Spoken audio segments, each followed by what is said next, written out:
오늘 함께 나눌 말씀은 마가복음 1장 16절에서 20절까지의 말씀입니다. 우리 마가복음 1장 16절에서 20절까지의 말씀입니다.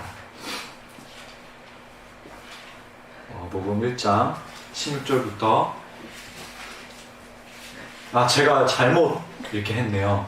21절부터 28절까지가 맞습니다. 제가 성경책을 여기다 펴놓고 제가 또 다른 말을 했습니다. 21절부터 28절까지 맞습니다. 우리 한 절씩 교독하고 마지막 구절을 같이 읽도록 하겠습니다.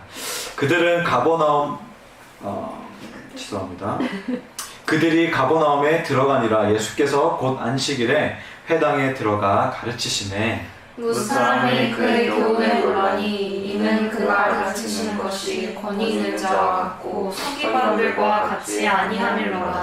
마침 그들의 회당에 더러운 귀신 들린 사람이 있어 소리질러 이르되 나사렛 예수여, 우리가 당신과 무슨 상관이 있나이까? 우리를 멸하러 왔나이까? 나는 당신이 누구인 줄 아노니 하나님의 거룩한 자니이다. 예수께서 꾸짖어 이르시되 잠잠하고 그 사람에게서 나오라 하시니 더러운 귀신이 그 사람에게 경련을 일으키고 큰 소리를 지르며 나오는지라. 다 놀라 서로 물어 이르되 이는 어찌미냐? 권위 있는 새 교훈이로다. 더러운 귀신들에게 명한즉 순종하는도다 하더라. 예수의 소문이 곧 온 갈릴리 사방에 퍼지더라. 아멘. 오늘 저는 본문의 말씀을 가지고 여러분과 함께 예수님의 사역이라는 제목으로 함께 나누고자 합니다. 제가 지난주에 좀 마지막 부분에 끝에 살짝 그 개념을 말씀드렸어요. 그 사도라는 이 헬라어는 아포스톨로스라는 단어입니다. 헬라어 단어 아포스톨로스라고 하면 이제 사도인데 그거에 대한 이제 뜻이 대사, 또 대표자, 그리고 뭐 공식 대표라는 그런 의미예요. 근데 이런 뜻과 동일하게 쓰이는 그 아람어가 있어요. 예수님 당시에는 예수님께서 이 아람어를 쓰셨는데 이 아람어로 바로 살리아라는 그 말입니다. 이 사도 아포스톨로스라는 말과 비슷한 개념의 단어가 아람어로 살리아입니다. 그래서 당시에 이 살리아라는 개념이 있었어요.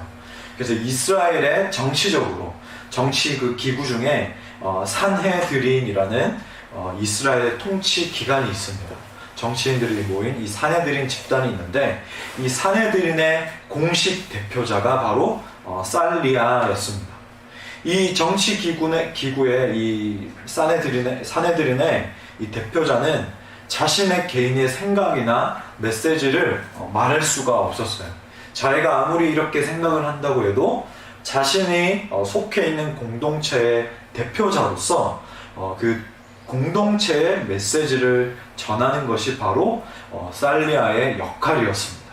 마찬가지로 하나님께서 지금 택하신 이 제자들, 지난주에 하나님께서 택했던 이 제자들은 예수님의 살리아입니다.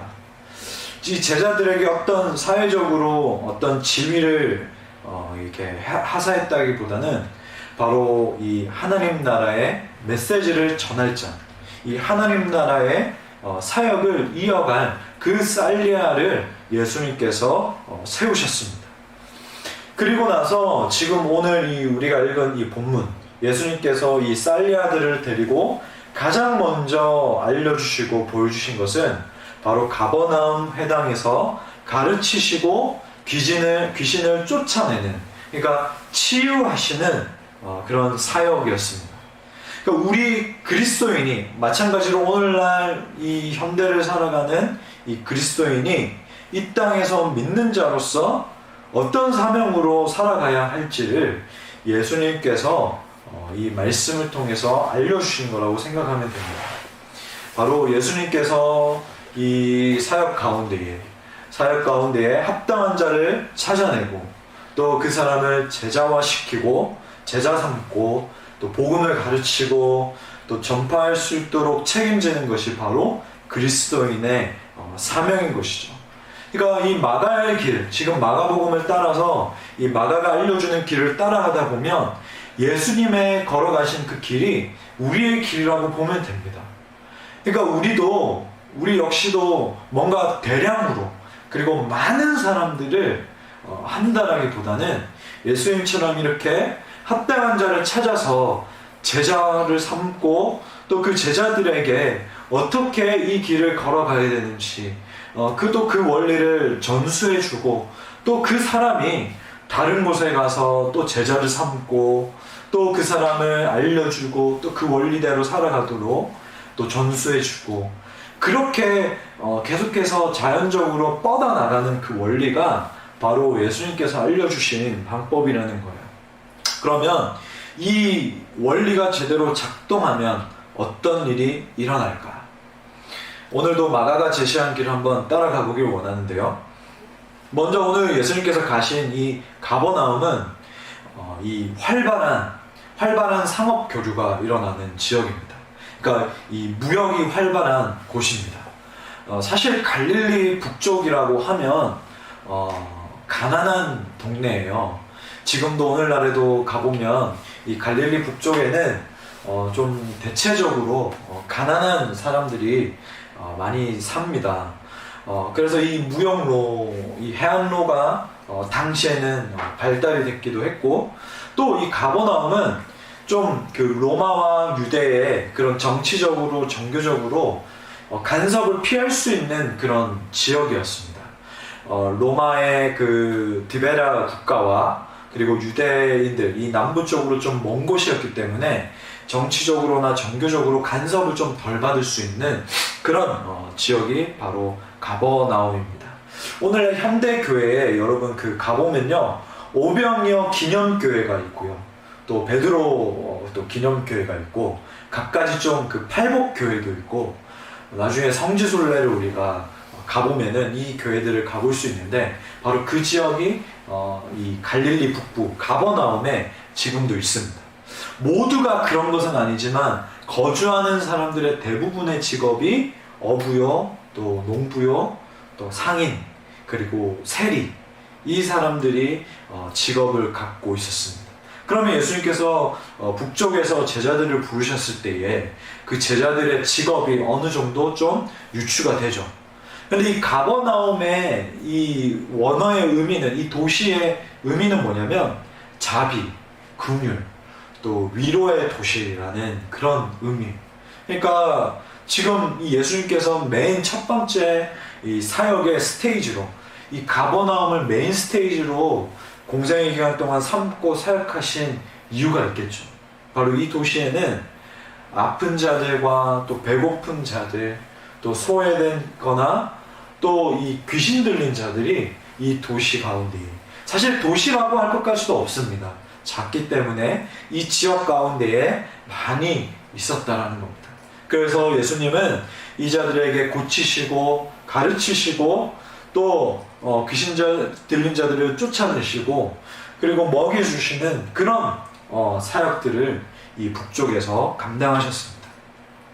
그런데 또 한편으로 이 도시는 갈릴리 호수 가운데에서도 물고기가 아주 잘 잡힌 그런 지역이었기 때문에 무역의 중심지라고 했잖아요. 그러니까 사람들이 많이 왕래하려면은 어떻게 해야 되죠? 그런 많은 사람들이 묵을 수 있는 그런 편의시설들이 있어야 되고 또 수많은 사람들이 왕래했기 때문에 북적북적거렸던 도시이기도 합니다. 근데 이 예수님은 바로 이 도시의 이 배경에서 이 지역의 배경에서 바로 안식일 날에 회당에 들어가십니다. 그리고 이 유대인들이 지키는 이 안식일은요 금요일 일몰부터 토요일 일몰까지 진행이 되었습니다.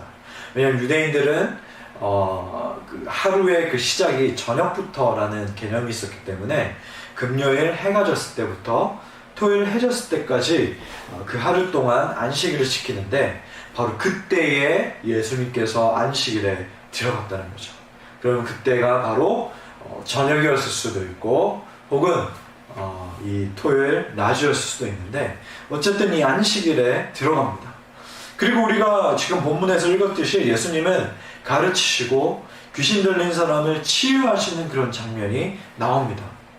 그렇다면 예수님께서 많은 그 사역들 중에 가장 먼저 가르치시고 또 치유하시는 모습을 보여준 이유가 뭘까요?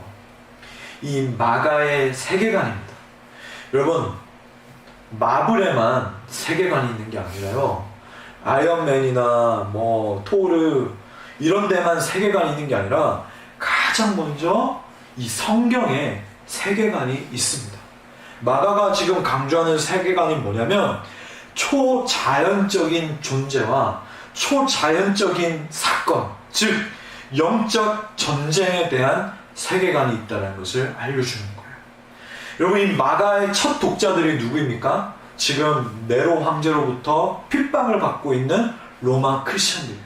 그 로마 크리스천들 뿐만 아니라 1세기 당시에 어쨌든 이 콘스탄티누스 황제가 기독교를 공인하기 전까지 핍박을 받는 그 크리스천들이 이것을 읽고 있는데, 마가는 이 영적 전쟁에 대한 세계관을 이 크리스천 독자들에게 알려주는 거예요. 우리가 살아가는 이 땅에서 물론 로마 제국이라는 그 큰 나라가 우리를 정치적으로 탄압하고 압박하는 게 있지만, 실제로 그 깊숙이 들여다보면 하나님 나라와 사탄의 나라가 충돌하고 있다는 거예요. 그 충돌하는 것은 필연적이라는 것을 마가는 말해주고 있습니다. 당시에 이 땅에 오셨던 예수님께서 이 땅에 오셨던 목적은, 그리고 그 사명은 로마의 그 압제로부터 해방하거나 유대 사회가 이제는 정치적으로 힘을 얻게 하여서 이 세상을 선도하는 데에 있지 않았습니다. 근본적으로 인간이 해방되어야 할 부분이 있다는 것을 예수님께서는 말씀해 주시고 보여주셨습니다. 사도 바울 역시 이 예수님의 세계관, 이 성경의 세계관과 동일하게 말하는데, 에베소서 6장 12절 말씀입니다.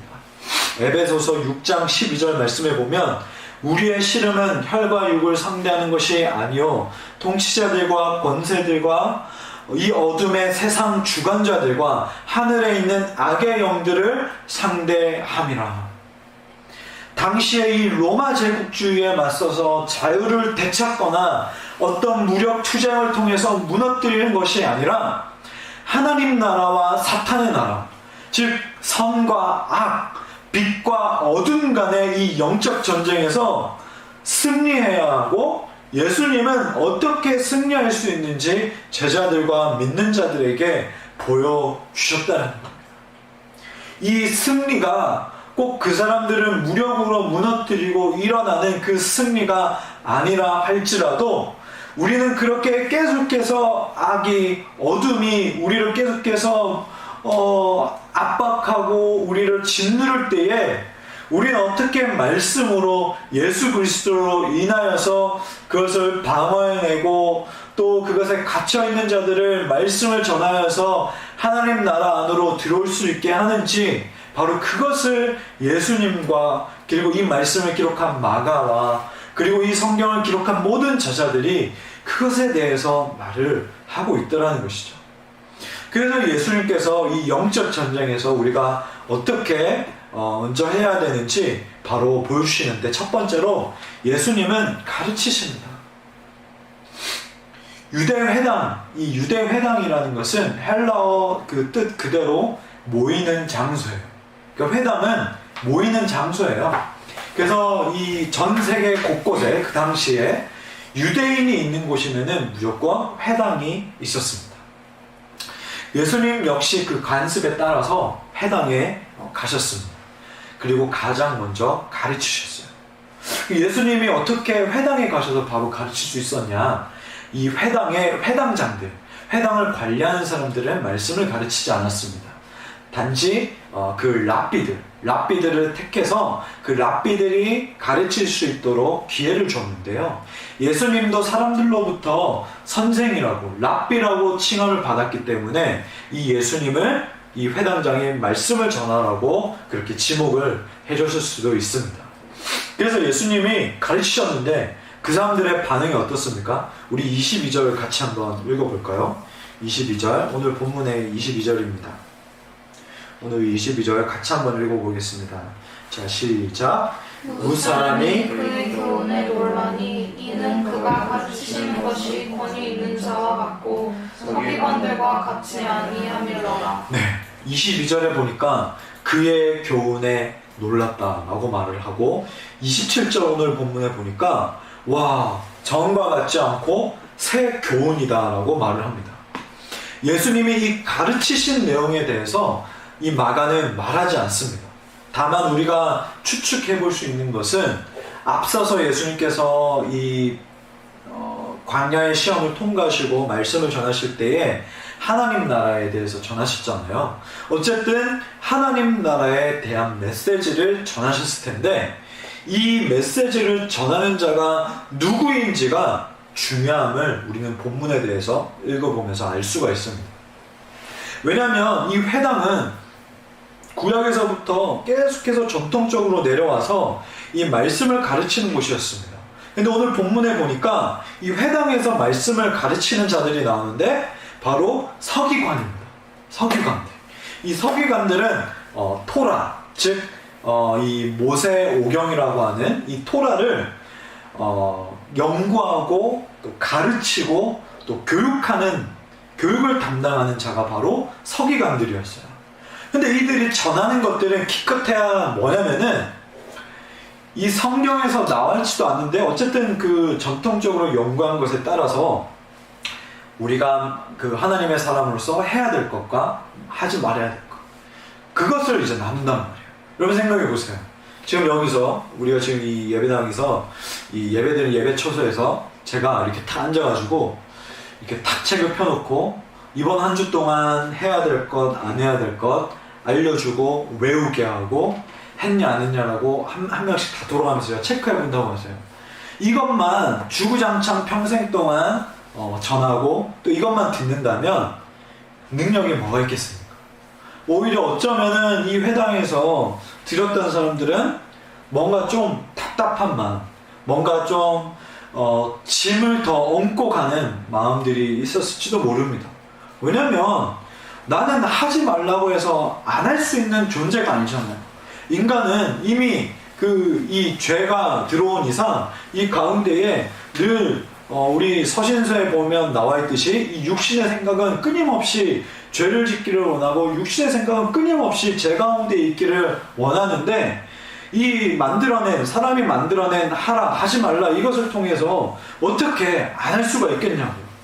그리고 또 기껏 이제 서기관들이 전했던 것이 뭐냐면 이 전통적으로 사람들이 만들어낸 그 이야기에 자신의 생각을 하나 얹어서 말하는 정도. 그러니까 그 정도니까 뭔가 새로운 게 없었다는 거죠. 그런데 예수님은 이 회당에 가셔서 하나님의 아들로서 그 권위로 말씀하시는데 어떤 의견에 자신의 생각을 하나 더 얹어서 전하는 것이 아니라 예수님 자체가 지금 하나님이시고 이 예수님 자체가 지금 메시지의 근본이시잖아요. 근데 그 말씀을 이제 전하니까 사람들이 놀라는 거예요. 자신이 이때까지 들었던 하라 마라 이런 규칙이 아니고 또 이 사람이 A라는 사람이 이렇게 말하고 B라는 사람이 이렇게 말했는데 나는 이 A와 B를 종합해서 C라고 생각한다. 이렇게 들었던 맨날 이 말씀만 들었는데 이게 아니라 완전히 차원이 다른 하나님 나라에 대한 그 메시지를 듣는 거. 그리고 구약에서 전통적으로 우리 그 조상들은 구약 말씀을 가지고 이렇게 해석을 해왔는데 전혀 다른 거예요. 전혀 다른 이 구약의 메시지를 가지고 예수님이 전혀 완전 새로운 해석의 말씀을 그것도 그 진리의 말씀을 풀어내니까 이 사람들이 영으로 반응을 하는 거예요. 와, 다르다. 이것은 우리가 지금까지 들었던 메시지와 너무나도 다르구나. 그러니까 한마디로 이 예수님의 말씀이 선포되어지는데 능력이 일어났던 겁니다. 그러니까 사람들이 와, 이전과 같지 아니하고 완전히 새로운 교훈, 새로운 이 진리가 나왔다라고 말을 하는 거예요. 그런데 우리 역시도요, 예수님의 권위로 말할 수가 있습니다. 사역자만, 목회자만 물론 어느 정도의 기본 트레이닝은 받아야 되지만 꼭 목회자라고 해서 목회자에게만 말씀의 권위가 있는 것이 아닙니다. 예수 그리스도를 믿는 자, 그리스도인이라고 한다면 예수님의 그 권위를 가지고 말씀을 전할 수가 있습니다. 그래서 그리스도인인 거예요. 어쩌면 이 말씀을 듣고 불편해할 사람들이 많을 수도 있습니다. 근데 사실인데 어쩌겠어요. 광야에서 세례 요한 역시 하나님으로부터 받은 이 메시지를 전하니까 사람들이 그 말씀을 듣고 자신의 죄를 회개하고 세례받는 역사가 일어났습니다. 세례 요한 역시 그 당시의 전통대로 제사장에 대한 어떤 훈련을 받았거나 서기관의 훈련을 받았거나 그 당시에 있었던 신학교의 훈련, 전통의 훈련을 받았던 게 아니에요. 하나님의 말씀을 가지고 그 받은 말씀대로 전하니까 그 가운데 능력이 있고 사람들이 그 예루살렘으로부터 멀리 떨어진 도시로부터 이 요단강의 광야로 와서 줄지어서 세례를 받고 자신의 죄를 자복하고 세례를 받았다는 거예요. 그렇기 때문에 오늘 저희는 이 말씀을 보면서 우리는 이 복음을 먼저 배우기를 멈추면 안 됩니다. 하나님의 복음, 이 하나님의 복음에 대해서 우리는 알기를 멈춰서는 안 됩니다. 이제 곧 있으면 6월에 이제 또 우리도 또 신앙 강좌를 또 시작을 하는데요. 또 이런 교리, 또 뭐 기독교에 대한 역사들, 또 무엇보다도 성경 말씀들, 이런 것들을 우리가 배우고 또 가르치는 데 있어서 멈춰서는 안 됩니다. 그래서 저는 교회가 할 일이 무엇일까, 교회에 정말 중요한 일이 무엇일까라고 생각을 하고 고민을 해서 이것을 배우는데 우리가 에너지를 좀 많이 써야겠다라고 해서 다른 불필요한 일들을 안 하는 것이지 우리의 몸이 편하기 위해서 안 하는 게 아니란 말이에요. 정작 우리가 해야 할 것들을 하기 위해서 다른 일단 부수적인 것들은 안 하고 멈춰있는 그런 상태인데, 이 복음을 가르치고 전파하는 일은 저에게만 있지 않기 때문입니다.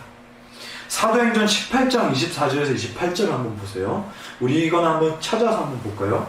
사도행전 18장 24절에서 28절 말씀을 보면 이 알렉산드리아 출신의 아폴로스가 나옵니다. 이 알렉산드리아 출신의 이 아볼로라는 사람이 지금 에베소에서 말씀을 가르치고 있는 장면이 나와요. 자, 보면 이 아볼로라는 유대인이 예수에 관한 것을 자세히 말하며 가르치고 있었다라고 성경 말씀을 말합니다. 그런데 그때 이 말씀을 전하고 있는 아볼로를 누가 발견했냐면 사도 바울의 든든한 동력자였던 이 브리스길라와 아굴라가 아볼로를 발견합니다. 이 아볼로가 여러분 한번 상상을 해보세요. 어떠한 이 광장에서 말씀을 전파하고 가르치고 있어요. 사람들을 데리고. 근데 가까이 이렇게 걸어갑니다. 가까이 걸어가서 지나가면서 이 어떤 말을 하나 딱 들어보니까 열심히 가르치긴 가르치는데, 예수에 관한 이 도들을 가르치는데 뭔가 좀 부족한 거예요. 뭔가 이 세례 요한이 알려줬던, 혹은 이 세례 요한에 관한 말했던 그 지식에 머물러 있는 이 아볼로를 보고 25절에 보니까 요한의 세례만 알 따름이라 라고 하면서 26절에 그가 회당에서 담대히 말하기 시작하거늘 브리스길라와 아굴라가 듣고 데려다가 하나님의 도를 더 정확하게 풀어 이르더라. 그러니까 뭔가 가르치긴 가르치는데 이 풀 가스펠이 아닌 거예요. 그래서 이 아볼로를 자신의 집으로 데려다가 하나님의 도를, 하나님의 이 복음을 더 정확하게 풀어서 가르치고 알려주는 거예요. 이 브리스길라와 아굴라 부부는 사도 바울과 친밀하게 지냈고 큰 힘이 됐던 동력자 중에 한 명입니다. 한 부부입니다. 근데 이들이 아볼로를 알아보고 자신의 집에 데려다가 가르칠 수 있었던 그 비결은 바로 복음을 알고 있었기 때문입니다. 사도 바울과 그저 텐트만 만들지 않았어요. 사도 바울과 함께 이 부부도 텐트 메이커였는데 일만 하지 않았습니다. 바울은 그냥 가르치는 사도니까 가르치는 것만 하고 우린 텐트 만들어서 그냥 서포트 하자, 이게 아니었어요. 함께 복음을 배웠어요. 함께 다니면서 이 배운 이 복음에 대해서 이 부부가 아볼로에게 가르쳤다는 것이죠. 저는 이 부분을 보면서 꿈꿨습니다. 어제 한 주 동안도 이 말씀을 묵상하고 또 준비하면서 계속해서 이 모습들을 상상했어요.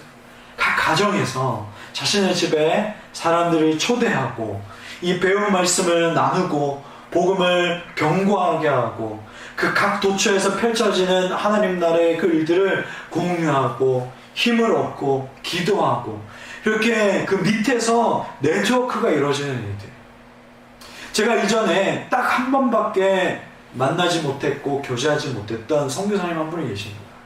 이 선교사님은 사실 공식적인 선교사에 카운트 되지 않는 선교사님이십니다. 그러니까 즉 지하교회에 찾아다니면서 순회사역을 하기 때문에 공식적인 어떤 선교단체에 들어가지 않는 선교사님이에요. 이 선교사님이 복음을 들고 이 성경책을 들고 가면 거기서 나눠주면 그 지하교회에 있는 그 사람들이 들고 나누는 거예요. 여러분 지금 어떤 특정 국가에 어떻게 들어갈 수가 있겠습니까? 근데 이 선교사님은 다른 신분으로, 비즈니스의 그 신분으로 그 나라에 가서 거기에 있는 크리스천들을 만나고 또 전해주고 또 오고 또 그러면 그 사람들이 받은 그 말씀을 가지고 비밀리에 이 사람들을 만나서 또 알려주고 이 사역들을 감당하는 선교사님.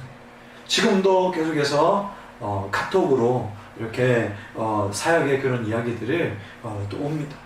저는요 이 모습들을 꿈꿉니다. 우리 이 크라이플이 공식적으로 어떠한 집계가 되지 않는다라고 할지라도 각 그 가정에서 계속해서 뻗어나가는 그 복음의 말씀.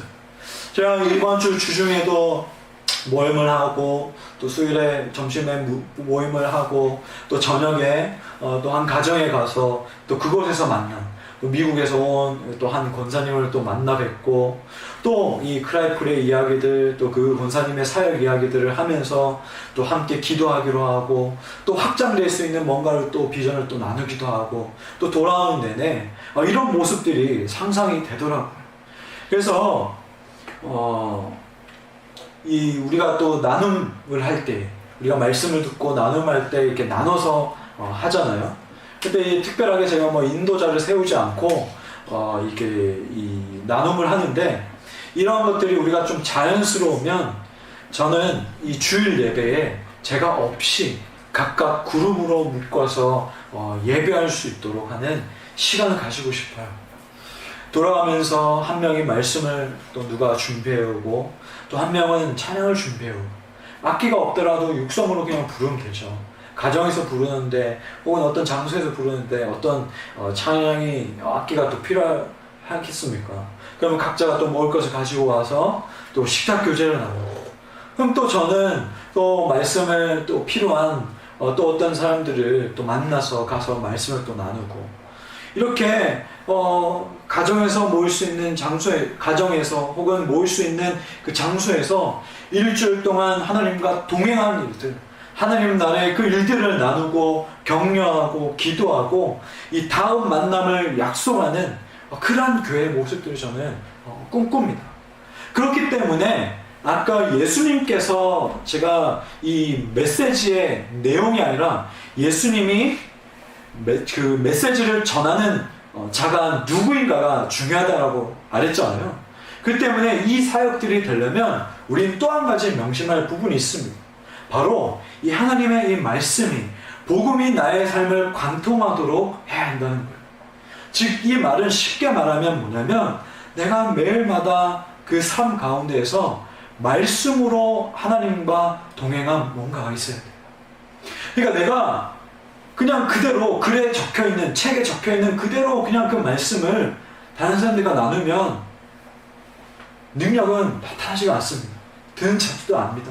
그러나 내가 경험한 하나님, 내가 만난 나의 그 인생에서 나의 삶에서 내가 만난 그 하나님이 있으면은 그 경험을 통해서 말씀과 함께 능력이 드러난다는 거예요.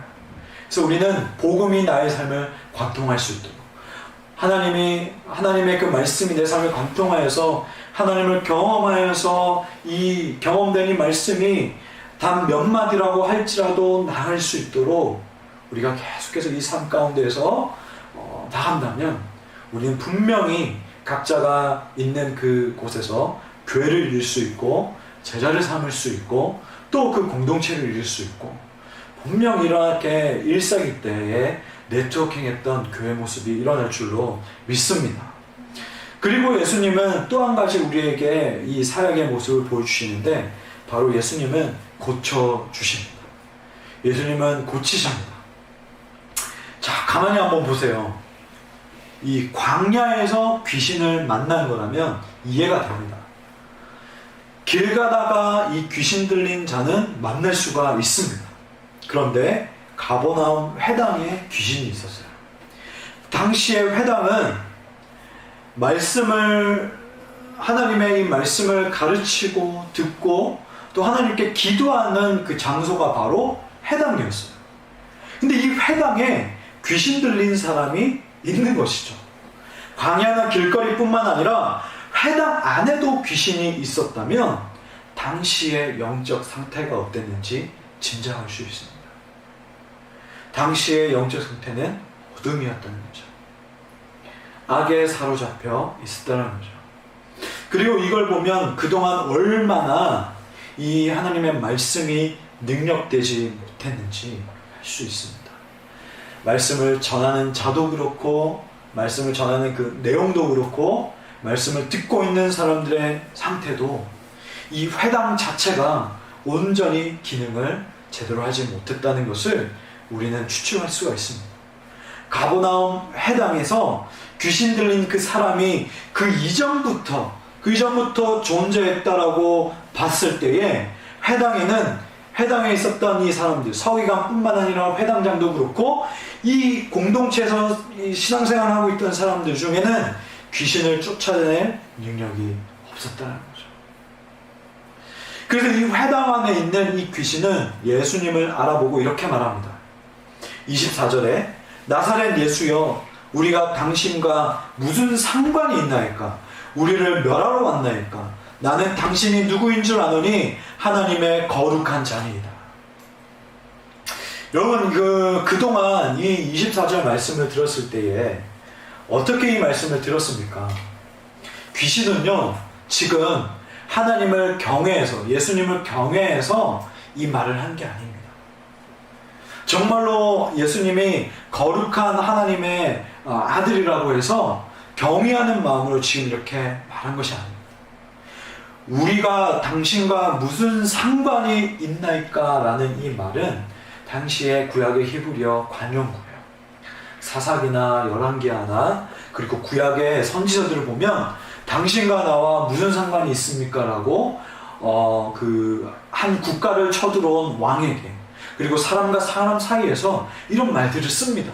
이 의미가 뭐냐면요. 이 표현을 풀어줘서 말하면은 당신이 나에게 반대하는 부분이 무엇입니까? 왜 당신은 지금 나와 상관하려 합니까? 그냥 지나가십시오 라는 표현이에요. 그러니까 날 신경 쓰지 말고 네 할 일이나 해라. 내 눈앞에서 사라지라는 말이에요. 나사렛 예수여 우리가 당신과 무슨 상관이 있나이까? 나사렛 예수여 우리를 신경 쓰지 말고 그냥 당신 할 일이나 하거나 우리 눈앞에서 사라져 주시옵소서 라고 하는 말이에요. 어쩌면 이 회당 안에 사람들뿐 아니라 그 지역의 사람들은 이 귀신 들린 자들을 어떻게 할 수가 없어서 내버려 뒀을 수도 있고요. 어쩌면 이 영적으로 다 어둠 가운데에 있었기 때문에 이 귀신 들린 자를 자체를 신경 쓰지 않고 그냥 내버려 뒀을 수도 있습니다. 왜냐하면 하나님 나라 안에서는 그리고 이 하나님 나라가 온전히 임하고 온전히 이 하나님 나라의 이 공동체가 제대로 이 돌아갈 때에는 절대로 이 귀신 들린 자들을 이 절대로 이 아픔이 있고 문제가 있는 사람을 내버려 둘 수가 없다는 거예요. 사도행전 2장 후반부에 보면 우리가 꿈꾸는 그 교회 모습이 나오지 않습니까? 믿는 자가 모두가 다, 부한 자나 가난한 자가 모두가 쓸 것들을 통용하고, 부자는 그냥 가진 사람은 가진 사람대로 내놓고, 없는 사람들은 없는 사람대로 그 공동체에 필요한 대로 또 일을 하고, 서로 떡을 떼고 나누어 먹고 날마다 모이기를 힘쓰고, 그게 뭡니까? 서로 관계를 가졌다라는 거예요. 서로 그 필요를 안다라는 것은 서로의 부족한 부분, 서로의 결핍된 부분, 서로의 어쨌든 아픈 부분들을 이 공동체가 알고 계속해서 채워졌다는 거예요. 근데 그것이 온전히 제대로 작동되지 않았을 때, 제가 표현이 지금 뭔가 적절하게 안 생각해요. 작동되지 않았을 때, 공동체가 좀 온전히 이루어지지 않았을 때는 그냥 상관하지 않는다는 거예요. 내버려 둔다는 거예요. 이건 지금 이곳의 가버나움의 배경이 어떻습니까? 왕성한 그 무역으로 활발한 지역입니다. 많은 사람들이 왕래했겠죠. 거래가 이루어졌겠죠. 더러는 이 지역에서 잘 사는 사람들이 있었겠죠. 그렇지만 여러 환경들이 조금 괜찮다고 해서 아프고 배고프고 귀신 들리고 이런 인간이 근본적으로 앓고 있는 문제를 해결해 주지 못하고 있다는 겁니다. 예수님의 그 말씀을 듣기 위해서 온 무리가 막 쫓아왔을 때에 예수님께서 긍휼히 여기시고 그들에게 먹을 것이 없는가라고 질문했잖아요. 근데 이것을 제대로 예수님을 따라다닐 때는 이것을 제대로 이해하지 못했던 제자들은, 주님, 어떻게 우리가 이 많은 자들을 먹입니까? 그냥 저들이 가서 동네에 가서 사 먹고 다시 모이게 그렇게 하면 됩니다. 예수님은 그걸 몰랐을까요? 아니죠. 이 사람들이 사 먹을 돈이 없잖아요. 동네 가서 사 먹고 다시 이 강의 장소에 모여라고 했을 때에 얼만큼 그 사람들 무리 가운데에 과연 몇 명이 동네에 가서 자기 돈을 주고 사 먹고 올 수 있겠어요? 예수님께서 예수님만이 그 줄인 배를 채워주시고, 예수님만이 이 귀신 들린 자들을 고쳐주시고 치유해주시고 구원해주시고 아픈 자들을 살려주신다는 겁니다. 근데 우리가 말씀 본 것처럼 예수님은, 사람들은 그렇게 해결해 주지 못했지만 예수님은 자신이 이 땅에 온 사명대로 귀신을 쫓아내십니다. 더 이상 이 땅은 사탄의 그 나라에 결박되어서 포로로 살아가게 하는 게 아니라 하나님 나라의 참 자유를 누리면서 살아갈 그때인 그 카이로스라는 것을 선포하시고 귀신을 향해서 꾸짖습니다. 예수님은 하나님의 아들로서 부여받은 그 권위, 그 세례 요한에게 세례를 받을 때부터 그때부터 그 부여받은 그 권위를 지금 귀신을 쫓아내시고 치유하시는 데 사용합니다. 여러분, 이 꾸짖다라는 이 용어는 유대교에서 전문 용어로 사용했습니다. 이 꾸짖다라는 용어는 언제 썼냐면은 악한 그 세력을 굴복시키고 하나님의 그 의로우신 법도를 세운다, 그런 의미로 꾸짖다라는 그 전문 용어를 썼어요. 그러니까 이 꾸짖다라고 했을 때 지금 유대교를 믿는 사람들은 당시에 어떻게 이해를 했냐면, 하나님께서 악한 그 세력을 굴복시키시고 의로우신 하나님이 자신의 그 길을 세워나간다. 그 왕이 드디어 이렇게 오신다라고 그렇게 이해를 했다는 말이죠. 그러니까 이 회당 안에서는 이 서기관뿐 아니라 이 사람들은 악한 세력을 쫓아내지도 못했고 방치할 수밖에 없었고 또 그런 능력이 없었는데, 저는 정말로 악한 세력을 쫓아내고 이 하나님의 의로우심을 드러내는 예수님의 가르치심과 그리고 이 치유하심을 보면서 사람들은 과연 그동안 우리가 듣기만 했던 그 때가, 그 메시아가 정말로 왔구나, 그 인자가 정말로 왔구나 사람들이 생각하고 느끼고, 이전과는 다른 들어보지 못한 새로운 교훈이 왔구나라고 사람들은 감탄하더라는 겁니다. 이처럼요, 우리가 이 부분을 묵상하면 이처럼 우리 도처에, 각 도처에는 아픈 자들이 많습니다. 마가복음에서 보았듯이 초자연적인 존재로 인해서 어려움을 겪는 사람들도 있습니다. 다만 우리가 그곳에 가지 않아서 자주 만나지 못할 뿐입니다. 저는 어릴 적에 기도원과 또 어릴 적에 또 그렇게 사역을 하는 곳에 엄마의 그 손을 잡고 따라갔던 적이 많았어요. 어렸을 때. 그래서 정말 그 귀신 들린 사람들을 봤었어요. 그 이상하게 막 이상한 말을 계속 해대고 막 옷을 계속 막 벗고 막 그런 막 사람들을 어렸을 때 봤었던 것 같아요. 그래서 저도 이제 무서워가지고 엄마 뒤로 이렇게 막 숨고 그러면서 이제 신기하니까 구경하고 이랬던 기억들이 나는데, 우리의 삶에서 밀접하게 그 사람들을 만나지 못했을 뿐이지 정말 초자연적인 존재로 인하여서 귀신 들린 자들도요 오늘날에 분명히 있습니다. 그리고 저는요 오늘날 저와 여러분에게 좀 더 밀접하게 좀 적용하고자 오늘날에 귀신 들린 자들도 분명히 있지만 그와 못지않게 중독에 빠져있는 사람들도 동일하게 있습니다. 여러분, 중독에 빠져있는 사람들도 그 이면에는 귀신 들린 자와 동일할 수 있습니다. 나사렛 예수여 우리와 무슨 상관이 있나이까? 하나님, 왜 나에게 상관하려 합니까? 내가 뭘 하든지 내버려 두소서. 라는 그 외침과 중독에 빠진 사람은 별반 다르지 않습니다. 우리가 하나님과 상관없을 때, 우리가 하나님이 부재할 때에는 그만한 또 다른 선한 공급이 이루어지는 것이 아니라 그 공허함을 채우기 위해서 다른 어떤 것이든 잘해야 합니다. 지금 이 시대에 아픈 자들이 많습니다. 마음의 병을 안고 있습니다. 근심과 걱정은 당연하고요. 우울증, 욕구불만, 무력증, 이런 복잡한 병들을 앓고 있는 사람들이 많습니다. 디모데후서 3장 1절에서 5절 말씀에는 이렇게 되어 있습니다.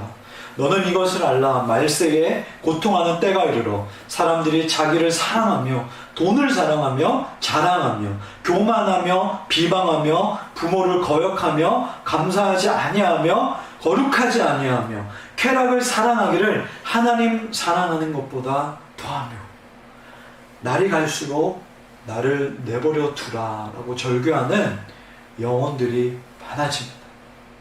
제가 요즘에 한 그 소설을 읽고 있는데 그 소설에서 말하기를 먼 미래에는 소마라는 그 마약을 통해서 사람들이 행복감을 느낀다고 말합니다. 그 소설을 쓴 사람이 이 소마, 이 마약을 그냥 메타포로 표현을 한 건데요. 오늘날 현대인들은 신이 아니라 그 사람이 그 1900년대에 상상하기를 2400년, 500년 대가 되면 그때는 신이 아니라 자신들의 그 정신적인 욕구와 정서적인 안정감을 가져다 줄 수 있는 뭔가가 있어서 그것을 통해서 사람들은 행복감을 느끼고 안정감을 느끼고 신이 아니라 점점 그것을 찾게 된다라고 그렇게 말을 해요. 그런데 400년을 가지도 않았고 그 소설이 나온 지 100년이 채 안 됐지만 벌써부터 많은 사람들은 하나님이 아니라 다른 자신들만의 소마를 찾아내서 그것으로부터 안정감을 느낍니다. 점점 그 소마가 한 번, 두 번, 10번, 20번 더 진해져서 마약같이 중독에 앓고 있는 사람들이 있습니다. 여러분, 기술의 진보가 사람을 편리하게 해준다고 합니다. 물론 이 기술 때문에 지금 저와 여러분이 더 많은 사람들이 이 현장 공간에 있지 못해도 온라인으로 만날 수 있는 이로움은 있지만 그렇지 못한 경우도 있습니다. 깨끗하게 잘 지어진 그 신도시가 오래된 동네가 가진 불편함과 불안함과 위험함을 제거해서 안전하게 한다고 하지만 겉만 그럴 뿐 마음과 정신적으로는 타들어가는 사람들, 병들어가는 사람들이 많은 것을 우리는 보게 됩니다. 제대로 기술이나 신도시나 인간이 발명해낸 그 어떤 것들이 100% 해결해 주지 못한다는 겁니다. 여전히 오늘날에도 귀신을 쫓기 위해서 큰 돈을 들여서 구슬을 보거나 사주를 보거나 미신적인 행동을 합니다. 그나마 그것도 굿이나 미신을 볼 때에 귀신을 쫓아내기 위해서가 아니라 조상신을 달래줘야 된다고 합니다. 어르고 달래주고 비율을 맞춰주면 귀신이 노하지 않고 봐준다라고 그렇게 말을 합니다. 그러나 여러분, 오늘 말씀을 다시 한번 보십시오. 예수님은 말씀하십니다. 그 어떤 복잡한 절차가 없습니다. 그 당시에 헬라권의 그 문화에도 귀신을 쫓아내기 위해서는 마술사들이 온갖 도구를 가지고 막 해야 되고 복잡한 절차가 있었지만 그 어떤 복잡한 절차가 없습니다. 예수님은 자신의 권위로 꾸짖습니다. 하나님의 길이 세워져야 되는데 사탄아 물러가라. 사탄의 나라는 무너져라고 예수님은 말씀하십니다. 여러분, 이 최후의 승리는 예수님의 십자가와 부활로 완성이 되었습니다. 그렇기 때문에 우리도 예수님의 권위로 말할 수 있습니다. 그 능력은 유효합니다. 예수님은 지금도 우리와 함께 계시기 때문에 이 지금 신약에 일어났던 일들이 유효합니다. 여러분, 신약 성경에서 일어났던 그 이야기가 그냥 단순히 그 이야기로 치부된다면 우리가 지금 이 시대에 하나님을 믿을 이유가 어디 있겠습니까? 동일하게 신약에 일어났던 그 일들은 오늘날 우리 삶 가운데도 일어날 수가 있습니다. 예수 그리스도의 그 십자가를 전할 때에 귀신은 떠나가는 줄로 믿습니다. 예수 그리스도의 그 십자가가 사탄의 나라, 사탄의 그 권세를 굴복시켰기 때문에 귀신은 쫓겨날 수밖에 없습니다. 음란, 알코올, 마약, 게임, 쇼핑, 외모, 욕구, 수많은 중독으로 사로잡힌 그 영혼들을 향하여서 복음을 전할 때에, 예수 그리스도의 그 십자가를 전할 때에 치유의 기적이 일어날 줄 믿습니다. 저 사람은 사회적으로 저만한 위치에 있는데 문제없는 사람일 거야. 저 사람은 돈이 저렇게 많은데 무슨 걱정이 있겠어. 여러분, 이 교회에 올 때 보잖아요. 와, 저 사람들은 저렇게 높은 복합단지에 사는데 무슨 걱정이 있을까? 저 사람은 저렇게 행복해 보이는데, 행복한 가족인 것 같은데, 사람들과 잘 지내는 것 같은데 괜찮지 않을까? 여러분, 가버나움 회당 안에도 귀신 들린 사람이 있었습니다. 우리의 각 도처에는 아픈 사람들, 악의 권세에 사로잡혀서 자신도 모르게 중독되어 있는 사람들이 많이 있습니다. 로마서 10장 17절 말씀이에요. 믿음은 들음에서 나며 들음은 예수 그리스도의 말씀으로 말미암았느니라. 아멘. 한 번이 안 되면 두 번, 세 번, 10번 계속해서 예수 그리스도의 십자가와 부활의 복음을 들려주기를 멈추지 마세요. 하나님의 말씀에는 능력이 있기 때문입니다. 어떤 책을 보니까 귀로도 먹는 약이 있다라고 하더라고요. 우리가 귀로 먹는 그 약은 신약, 구약 말씀인 줄 믿습니다. 하나님의 말씀에 그 능력이 있기 때문에 그리스도 안에서 그 사람이 새 피조물로 회복될 줄을 믿고 이 말씀을 선포하시길 바랍니다. 여러분, 예수님은 우리에게 믿는 자로서 두 가지의 사역을 보여주셨습니다.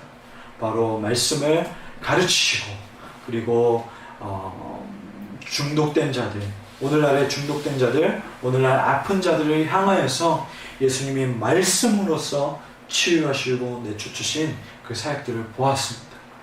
우리가 예수님처럼 제자를 삼고 또 그 제자와 함께 예수님께서 보여주신 그 사역, 말씀을 가르치고 또 말씀으로 하나님 나라로 들어오는 그 회복, 이 사역들을 잊지 마시고 우리가 그러한 살리아라는 것을 잊지 마시고 저와 여러분이 사명자로 살아가기를 주님의 이름으로 축복합니다.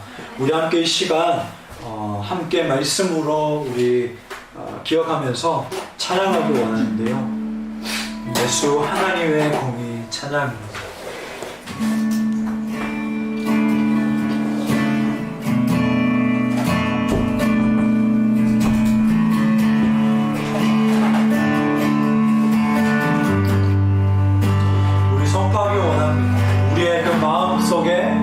우리 이 찬양할 때 그리고 여러분이 생각나는 사람이 있다면 그 사람의 영혼과 그 마음을 생각하시면서 정말 예수 그리스도가 그 사람 가운데 그의 나라가 임할 수 있도록 해달라고 기도하는 마음으로 우리 함께 찬양합시다.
시간 계속해서 기도할 때에 이렇게 기도했으면 좋겠습니다.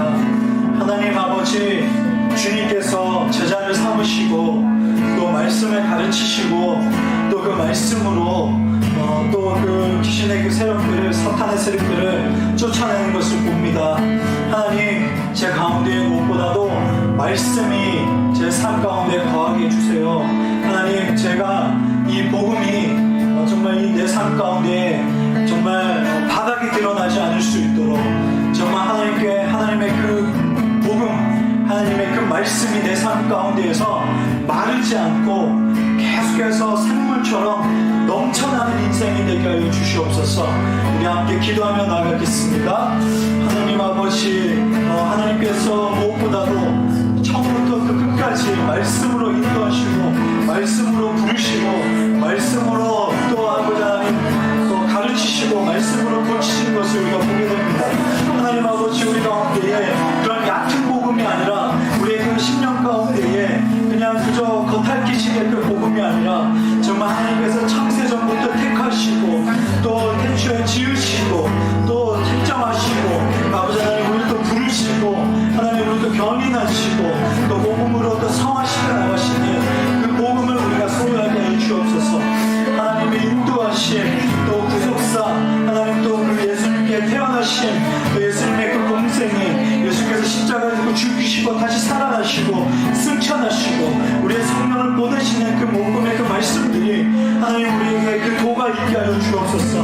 하나님 우리에게 이 복음이 준비되었을 때에 하나님 우리가 정말 이 브리스길라와 아굴라와 그 아볼로의 그 모습을 우리가 본 것처럼 우리 하나님 그 일터에서 그 각 가정에서 정말 이 복음으로 사역할 수 있는 그 기회와 그 때를 허락하신 줄로 믿습니다. 하나님 우리가 복음으로 준비되게 하여 주옵소서. 하나님 우리가 그 삶의 그 곳곳에서 그 가정에서 정말 우리가 이 복음을 나누고 이 복음을 함께 정말 가르치고 나누기 위한 그 사역의 그 준비의 때가 하나님 이때인 줄 믿습니다. 우리가 이것으로 준비되게 하여 주시옵소서. 아버지의 그 도로 우리가 준비되어지고 아버지의 그 복음으로 무장되어진 우리의 삶이 되어질 수 있도록 주님의 신뢰해 주시옵소서.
온전히 그 주님께서 말씀으로 주의 길을 예배하라고 말씀하셨습니다.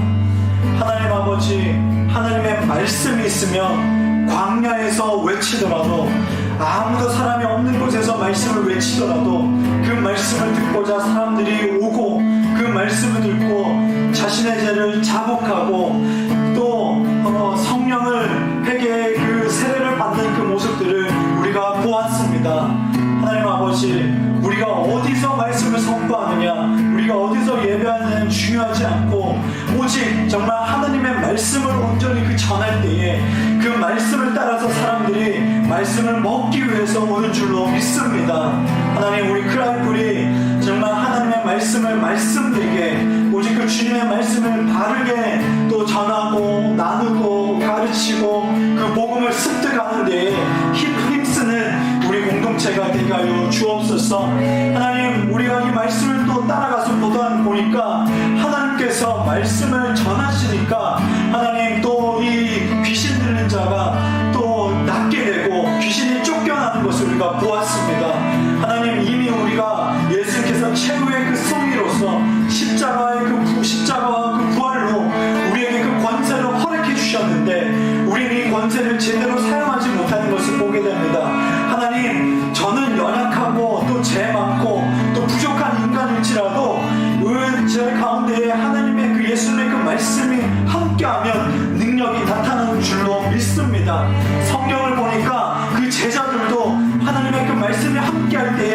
기쁨의 행위가 일어나고 하나님의 말씀에 함께하니까 그 말씀을 듣고 하나님 나라로 들어가는 자들이 많이 있는 줄로 보았습니다. 하나님, 우리의 그 삶 가운데에 정말 저 사람 내가 복음 전하고 싶다, 저 사람 내가 제자 삼고 싶다 하는 사람들이 있습니다.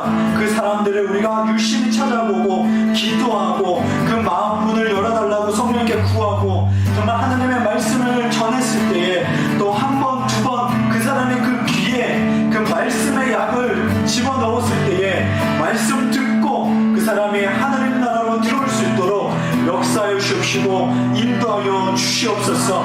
우리가 정말 단 한 번 그러한 그 경험을 하면은 그 뒤로부터는 그 길이 계속해서 열려져서 아무것도 없는데 하나님 아버지 그 한 번의 길을 주님께서 열어주시옵시고 그 한 번 담대함과 용기와 그 마음들을 열어주셔서 합당한 그 자를, 그 제자 삼을 그 자를 하나님 제가 또 발견하고 또 그 사람을 복음 전도로서 정말 제자 삼고 또 그곳에서 교회를 이룰 수 있도록 성령 하나님 열어주시고 담대함을 인도하여 주옵시고 하나님 그 이야기, 그 스토리, 그 정말 복음이 관통하는 그 이야기들이 다른 사람 이야기가 아니라 책에서만 나오는 이야기가 아니라 또 TV에서만 보는 이야기가 아니라 나의 스토리가 될 수 있도록 나와 하나님의 복음 스토리가 될 수 있도록 인도하여 주시옵소서.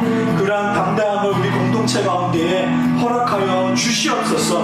정말 그 준비됐을 때가 우리가 전하는 때인 줄 알고 우리가 또 복음을 배우기를 게을리하지 않을 수 있도록 하나님께 인도하여 주시옵소서. 주님 감사드리며 예수님의 이름으로 기도하옵나이다. 네. 우리 시간 하나님의 복을 받겠습니다. 하나님은 우리에게 복을 내려주시는 분이십니다. 주 예수 그리스도의 은혜와 하나님의 사랑과 성령의 교통하심이 하나님과 멀어져가는 이 세대를 향해 복음을 가르치고 아픈 자들을 향해서 치유하는 데에 힘쓰는 온 성도 가운데에 그리고 온라인으로 예배하는 온 성도 가운데에 함께 있을지어다. 아멘.